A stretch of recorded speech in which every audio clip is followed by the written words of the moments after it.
come with me if you want to live and drink good beers. How you doing, YouTubers? This is Dave again. I finally got my Northern Brewer's Bavarian Hefeweizen kit.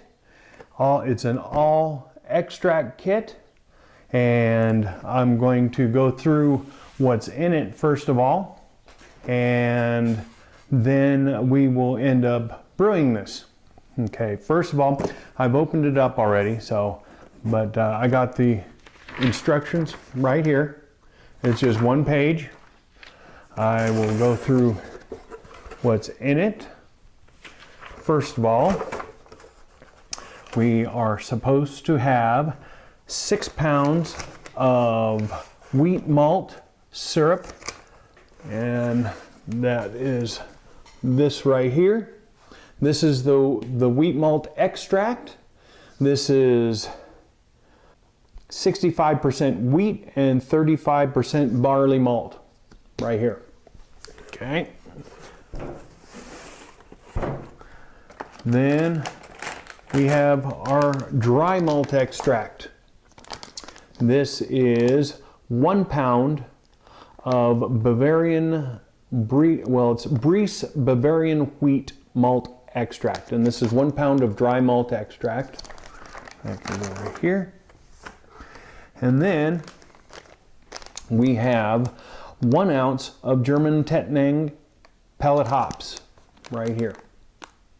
Now, this is the whole kit. This is the whole shebang except for the yeast.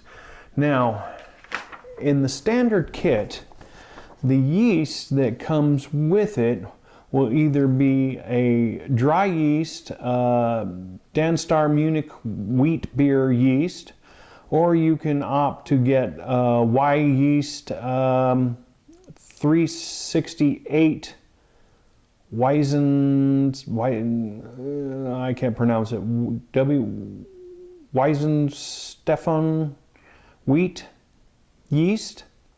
But I decided to go a different route.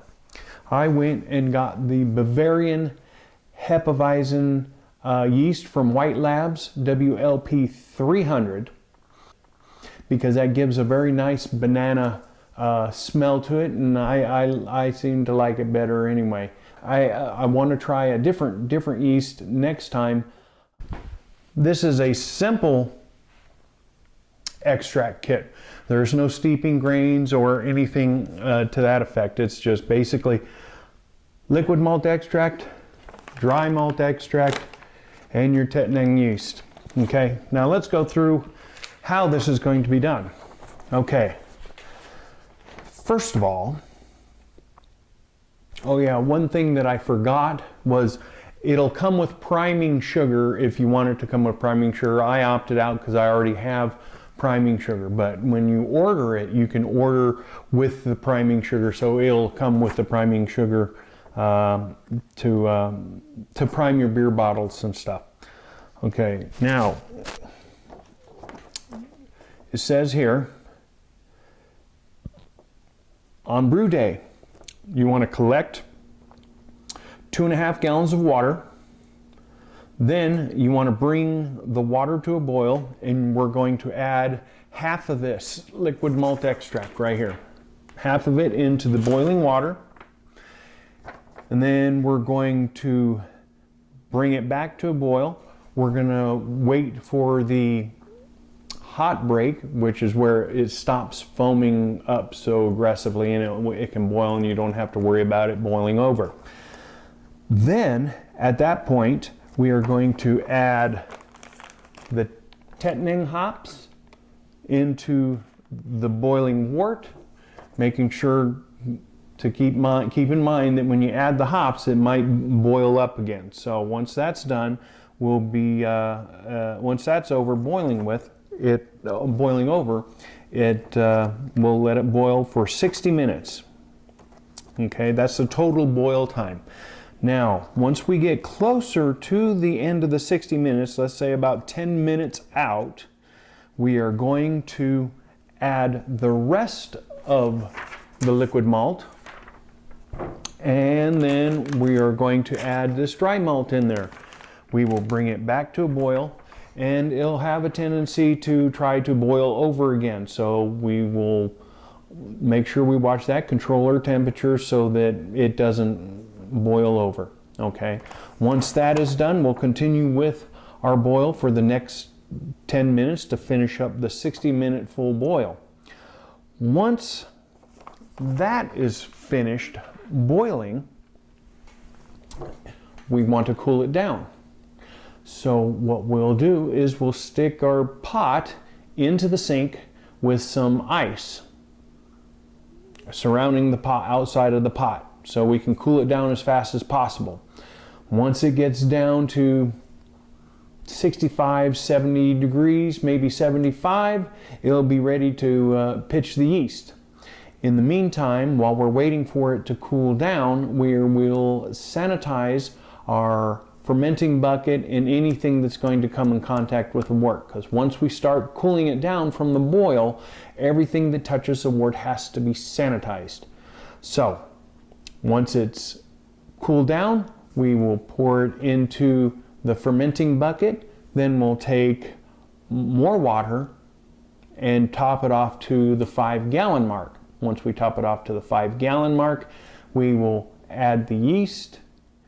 Done with it, once we pitch the yeast, then we can do one of two things. We can either, well, actually we could do two things. We could put some into a keg, and then we can bottle some if we choose. I probably will just stick it all into a keg because it's a lot easier and very simple. Okay, so now let's get ready, and I'm going to put the pot on the stove, collect my 2.5 gallons of water, get it going, and then we will be right back.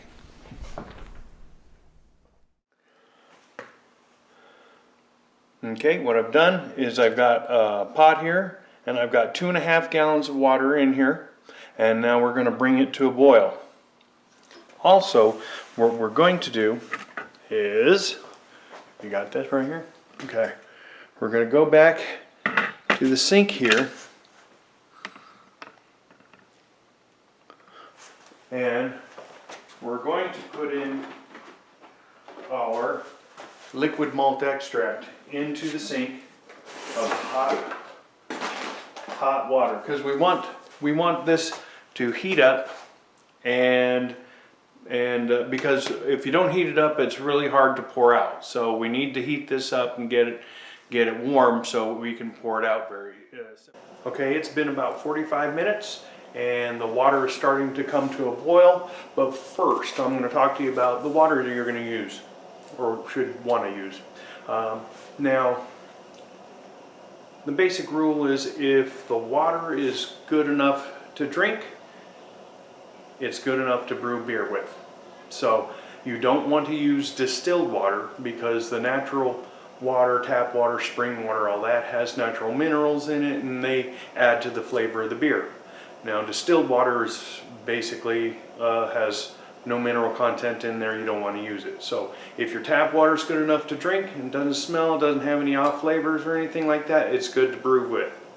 Okay, so now I'm going to bring you over so you can look into the pot, and while I add the first half of the liquid malt extract. Okay, as you can see here, the water is boiling, and now what we want to do is we want to turn off the heat and then pour in the first half of the malt extract. Now, if you have a electric stove, then what you'll want to do is you want to take it off the burner and move it to the other burner, because you don't want any extra heat going in there to scorch the bottom of the pan with the malt extract, because the malt extract, when you put it in, is going to sink all the way to the bottom before you can get it stirred up. Now, I have already taken the lid off, and there's a foil thing under here. I've already taken that off. Now, this malt extract is very sticky, very concentrated stuff, so it'll make a mess if you're not careful. So here I'm going to turn the heat off, and then I'm going to start pouring the first half in there.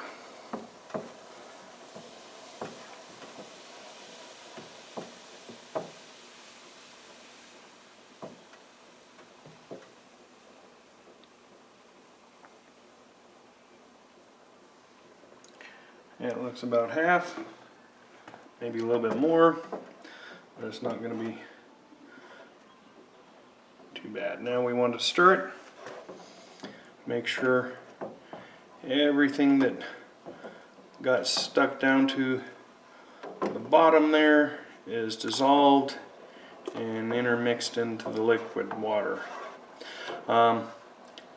As usual, I couldn't find my brew spoon, so I'm using this one instead, but it's alright. It was good for them a couple hundred years ago. It should be fine for us now. Okay, now here we go. I think it's all mixed up, and I'm going to turn the heat back on. And now what we're going to do is we got to wait for the hot break, which when this starts coming back to a boil, it is going to want to foam up and foam out all over the place. And you definitely do not want that to happen, because this stuff is sticky. It's going to make a huge mess that's going to be hard to clean up. So you got to keep one hand stirring, the other hand on your heat. So if you need to, you turn off the heat real quick, keep it from overboiling until we're through with this hot break, and then it will boil without any problems and wanting to bubble over.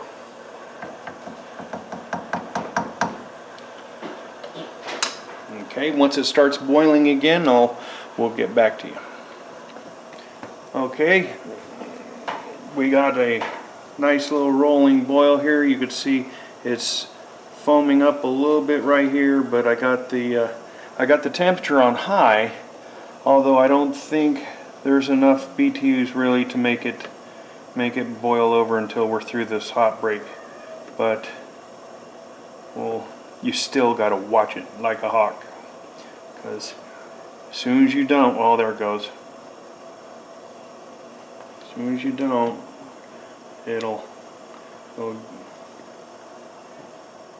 start there. Stirring helps to keep it from foaming up too much. So you're just going to watch it. Once it's done with the hot break, most of this foam will absorb back in. You won't have to worry about it boiling over. Still got to watch it though. But okay, it's boiling pretty good, and it doesn't look like the foam's increasing all that much. I think we're safe. So this is the point where we want to grab our hops. We'll open the bag. Put the bag open. And we are going to pour these in carefully,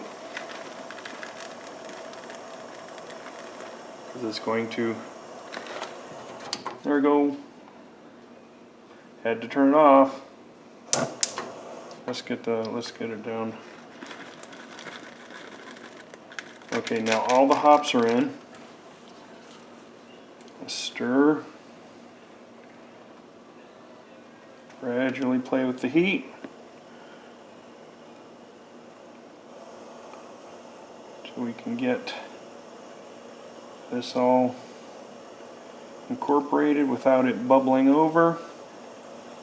So now we're going to start our timer for 45 minutes. That'll give us 5 minutes leeway to get the rest of the extract in and the other malt in, and then bring it up to a boil, and then we'll boil it the last 10 minutes to make it a grand total of 1 hour of boil time.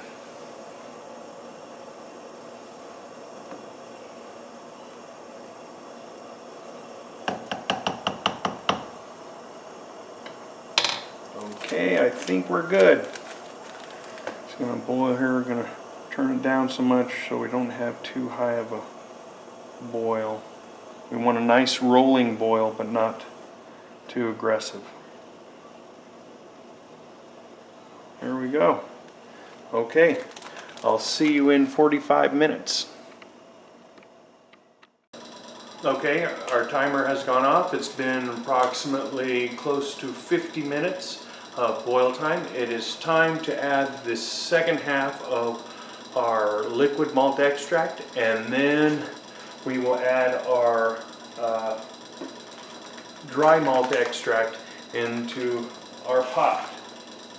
Now once we add that in, we're going to have to watch and bring it back to a boil, and we're going to have to watch for a boil over, so you got to keep an eye on it again.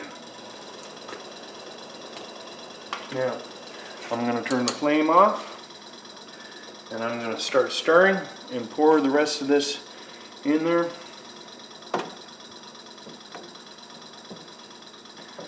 Now once I get as much as I can of this liquid malt extract out of here, I'm going to heat up some water, and I'm going to put some water into the jug, into this jug, and get out every bit of this liquid extract I can, because a little of this stuff goes a very, very long way, and because it's super concentrated. Okay, alright, so I'm going to get this out. I'm going to get some hot water in here. Alright, got the water in here. I'm shaking it up. I think I got most of it out. We're just going to pour it all in there. Looks pretty clean. Okay, now we're ready to put our dry malt extract in, and now we'll just start stirring and slowly put it in.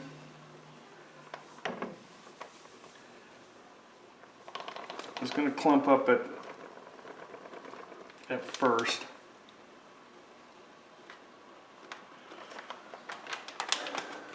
Now we just turn the flame on, bring it back up to a boil,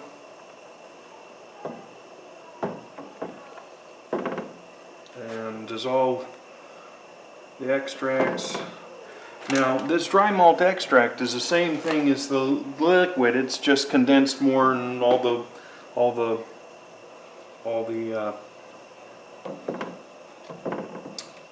liquid has just been removed from it. So, and I think the reason why they do that is for weight, why they have dry malt extract in with liquid. But this will come up to a boil again, and then we got to watch it, and then we'll start the 10 minutes and finish off the boil. Gotta make sure we get all that extract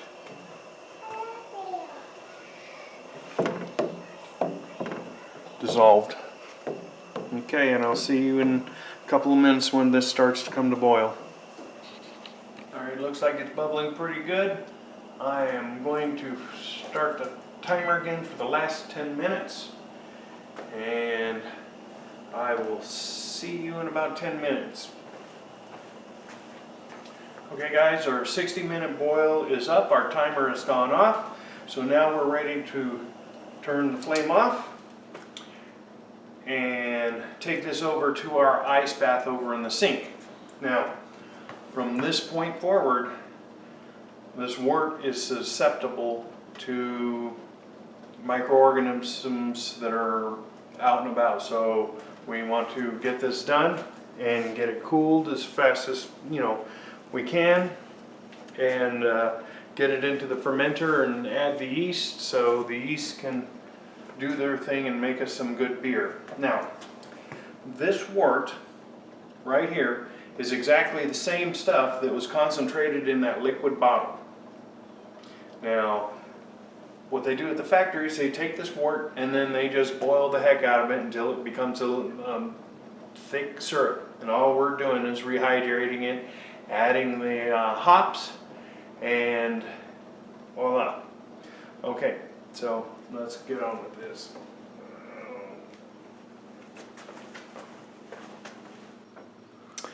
Now, I got the pot in the sink with an ice bath. Now, you do not want to add ice into the wort. That's a no-no. We don't want to do that. Everything that comes in contact with this wort must be sanitized or sterilized. Now, the spoon has been in the wort as it's been boiling, so it's still sanitized. But anything else that comes in with it needs to be sanitized if it's going to touch the wort. So now it's just a waiting game to get this down to close to room temperature. It doesn't have to be exactly room temperature. If it's about 90 degrees, that'll be fine, because we're going to be adding more water, more cold water into it in the fermentation bucket. In the meantime, I'm going to be sterilizing my fermenting bucket and all the equipment that I'll be using from this point on. Okay, it's been about 30 minutes. The wort is now down to roughly room temperature, maybe a little bit higher. It can be a little bit higher because we're going to put more cold water in with it. Want to bring it up to a 5-gallon, to the 5-gallon mark. So I'm going to go ahead and pull it out of the sink and then transfer it into the fermenting bucket and then top it off to 5 gallons. Now I'm going to try to do this without making a huge mess, which is a little bit difficult at times.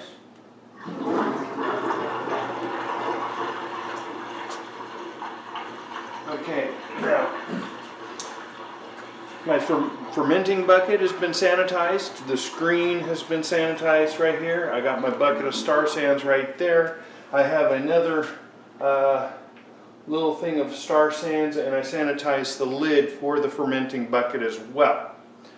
So everything is sanitized. Airlock's in the sanitizing solution up on the counter, and we're ready to go. Now, I'm going to pour this in here and try to leave as much of the hops as I can in the bucket. That's why I got the strainer here. Got that screen there. And look, see, we got a bunch of hops left over. That's okay. Then I'm going to rinse it out. And I'm going to pour from kind of high up to try to aerate the wort as much as possible. Get air in there.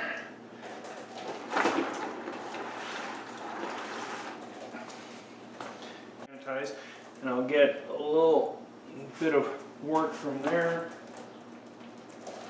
Dribble it on there, and then take a quick look to see what our gravity is.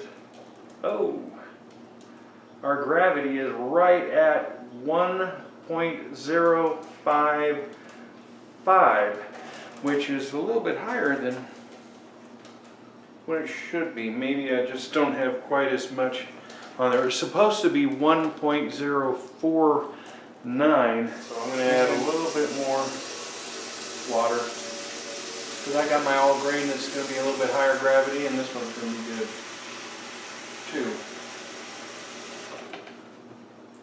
So let's add just a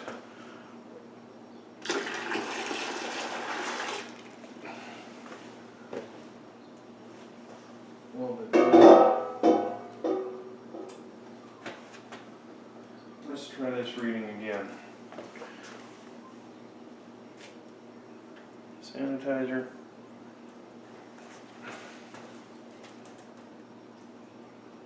In there.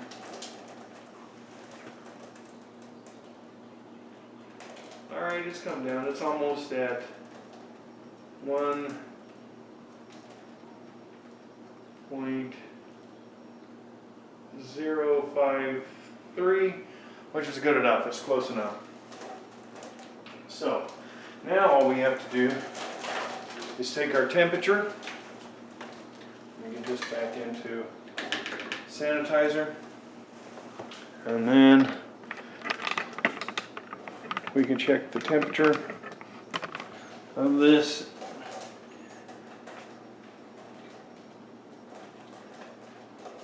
And well, we're right at 80 degrees, which is fine. That'll be good enough to pitch the yeast. I already have a yeast starter, which some people don't usually do and other people do. Here we are. We're okay to pitch the yeast, and then I'm going to pitch my yeast in there, and it goes over here. I got my lid, which I'm re-sanitizing just for a good measure. Got my hand in there. I'm going to cap this up.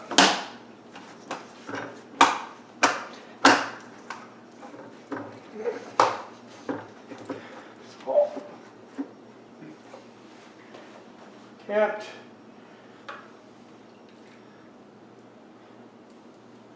Have my airlock, which I've been soaking in sanitizer.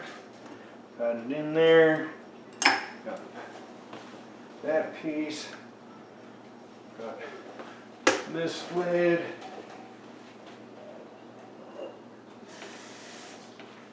And we're going to put a little bit of water in there.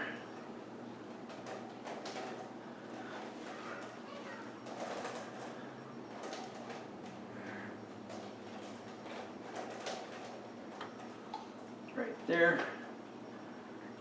Snap that on. And we are almost done. Okay. Now it's later on in the afternoon. Now it's about 2:30, and this took maybe, I don't know, 2.5, 3 hours, somewhere around there. It wasn't hard. You could see that it's pretty simple. If you can make macaroni and cheese, you can make beer.